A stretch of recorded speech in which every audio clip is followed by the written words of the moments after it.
Di video kali ini, Mimin bakal ngelanjutin alur cerita Perfect World episode ke-48-nya nih. Tapi sebelum mulai, jangan lupa buat like, komen, dan subscribe ya. Kalau udah, kita langsung mulai aja yuk ke ceritanya.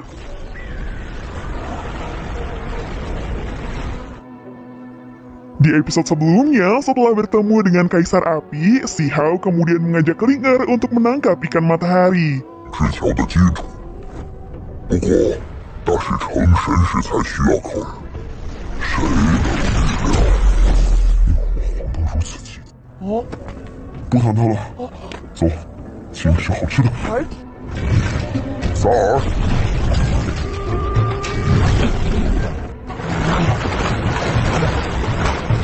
Setelah menyebarkan umpan, Si Hao meminta Ling untuk menunggu karena dia sendiri yang akan menangkap ikan-ikan tersebut.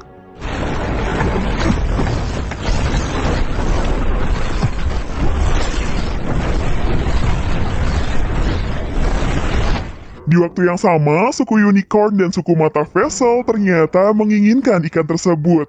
Mereka lalu mendatangi Ling dan menyuruhnya untuk cepat pergi. 生火不对，其他人杀了，把这两个美人留下。鱼分明是我们引来的，你们怎么敢说？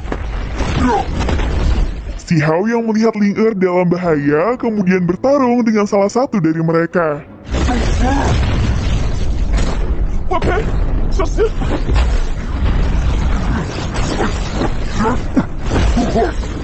Merasa ada yang aneh dengan danau tersebut, Si Hao lalu mengajak mereka untuk menjauh dari tempat itu. Tiba-tiba muncul ikan raksasa yang ternyata adalah raja dari ikan matahari. Ikan tersebut kemudian menyerang yang membuat mereka pergi melarikan diri. Namun setelah mendengar bahwa ikan itu adalah raja ikan matahari, suku Unicorn memilih untuk kembali dan menyerang ikan tersebut.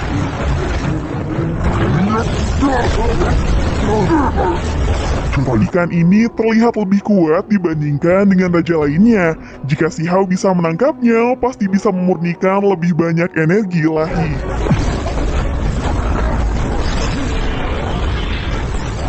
Sayangnya, saat Si Hao akan menangkapnya, ikan tersebut justru kembali ke dalam danau. Ling merasa kesal karena kalau bukan ulah dari mereka, Si Hao pasti bisa menangkap ikan tersebut. 不然，那杨云王应该没这么胆小。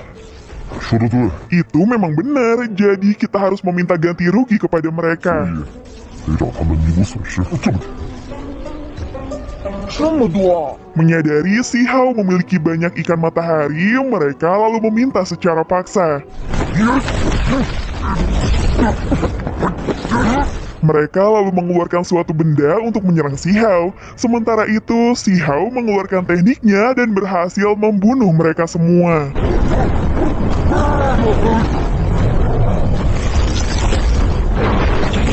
Setelah semua beres, mereka lalu memakan ikan-ikan tersebut. Si Hao dan Ling kemudian berkultivasi hingga Si Hao akhirnya berhasil menembus ke ranah prasasti tahap lanjut.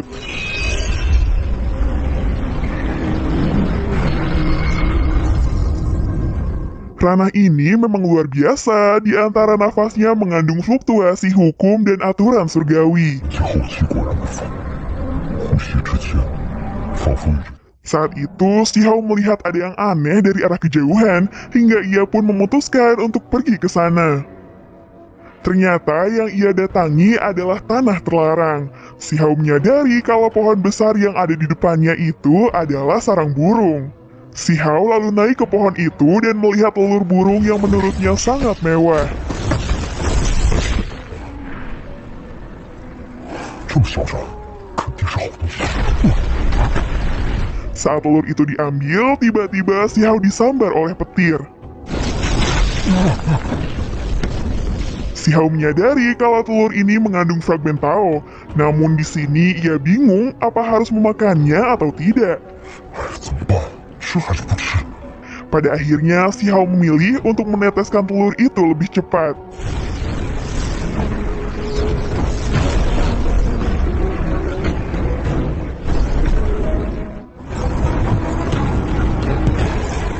Saking panasnya telur itu membuat pohon tersebut menjadi terbakar. Di sini si Hao mencoba untuk menyerap semua api ke dalam tubuhnya.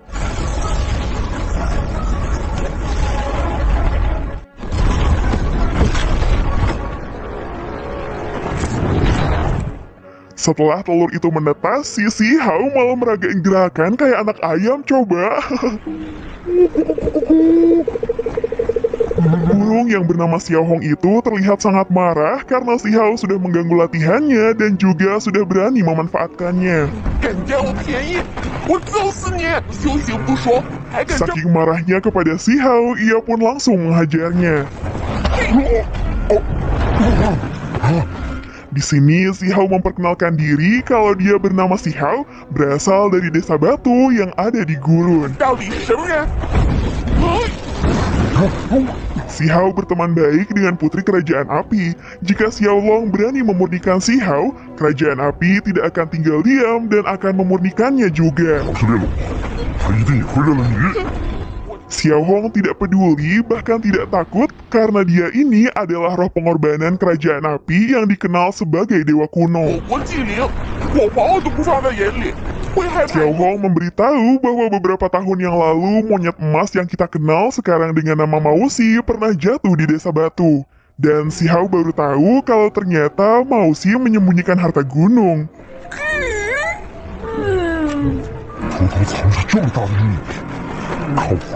Merasa sudah membantunya menetes lebih awal, si Hao meminta imbalan yaitu bulu asli origin. Jangan harap karena bulu itu hanya ada satu seumur hidup.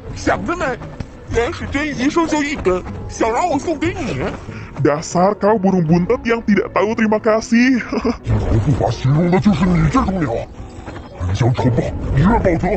Karena dibilangin kayak gitu, ia bilang seharusnya ada bulu asli leluhur Vermilion di istana Kaisar Suci.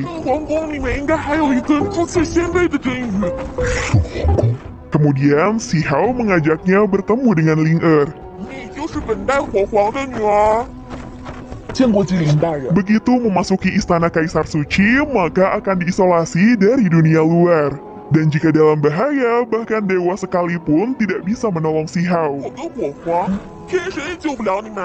Xiao Long lalu berubah menjadi burung besar dan membuat suatu portal menuju ke istana Kaisar Suci.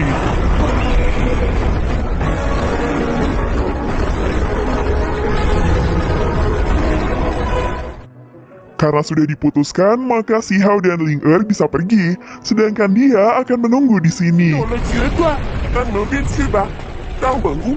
Si Hao kaget karena ternyata dia adalah seorang tuan putri. Pantas saja temperamennya sangat buruk.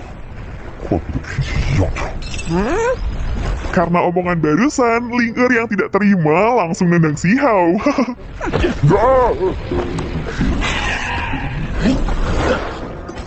圣皇宫，真的是传说中的圣皇宫。上古之时， Di zaman kuno, semua master klan api mendapatkan pencapaian prestasi besar di sini. Mereka lalu menaiki mangkok untuk bisa sampai ke istana tersebut. Akan tetapi, mereka sama sekali tidak bisa masuk karena terhalang oleh sebuah pelindung. Ling Er pernah mendengar omongan ayahnya, istana Kaisar Suci sangat mudah dilihat dan ada peluang besar jika ingin masuk ke dalam. Namun, jika peluang itu ingin didapat, maka harus diakui terlebih dahulu oleh istana Kaisar Suci. Dengar-dengar orang yang ditakdirkan untuk menghadapi istana Kaisar Suci pasti ada ikan matahari yang muncul dan membentuk sebuah jembatan. Mendengar penjelasan itu, si Hao lalu menyebar umpan hingga akhirnya ikan-ikan tersebut membuat sebuah jembatan. Hai.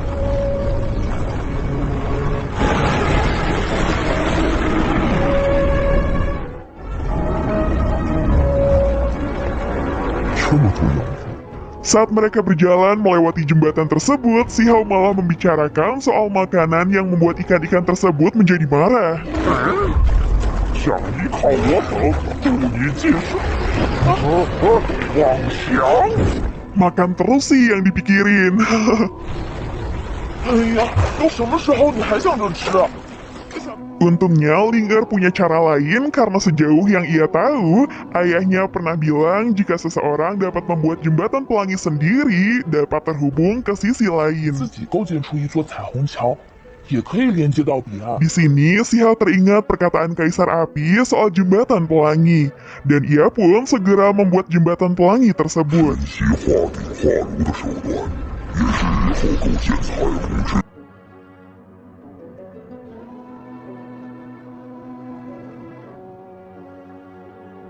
Ling'er sangat takjub karena yang ia tahu hanya Kaisar Suci yang dapat membangun jembatan pelangi ketika masih muda.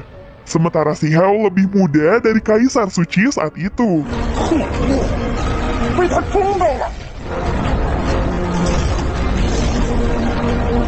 这水，这猛兽级无人敌，天上地下唯我。 Setelah jembatan itu dibangun, mereka pun lalu masuk ke istana tersebut.